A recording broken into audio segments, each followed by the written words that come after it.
What's going on YouTube, Diggy546? So we got some great news, and then we got some bad news. The great news is that the Eagles lost, and their losing continues as far as this season, and they're probably done as far as playoffs goes. And the bad news is Jalen Hurts looks like a real quarterback. He really looks like that dude. This is his third game kind of playing like this, and oh man.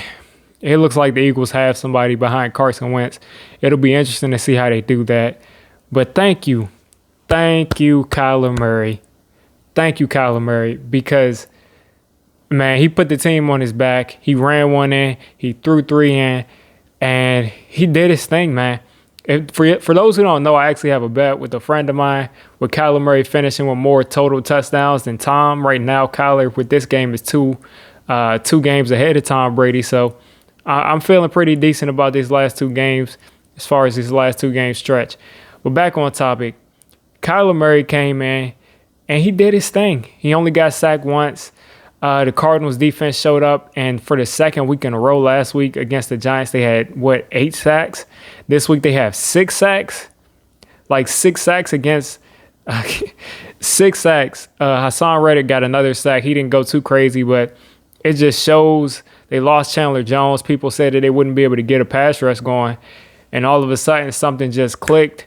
And all of a sudden, they're ferocious rushing the passer again. And you can only think about how much crazier that's going to get when these guys have their confidence about them. And then Chandler Jones is going to come back next year. And it's going to be exciting to watch that. But the Cardinals handled business.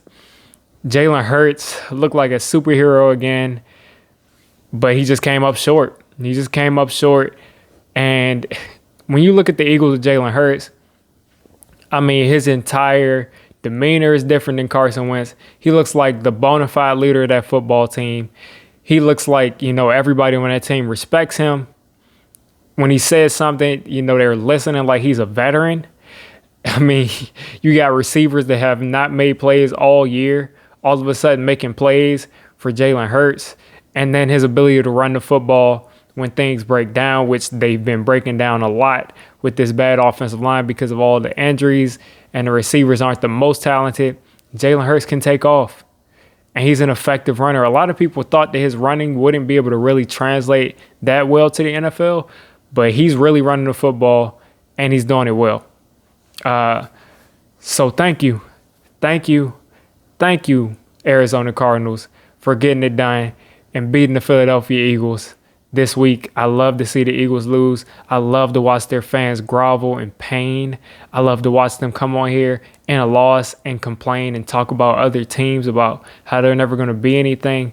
But in reality, they're talking about themselves. That's called projecting, people. I love to see Eagles lose. Thank you, Kyler Murray.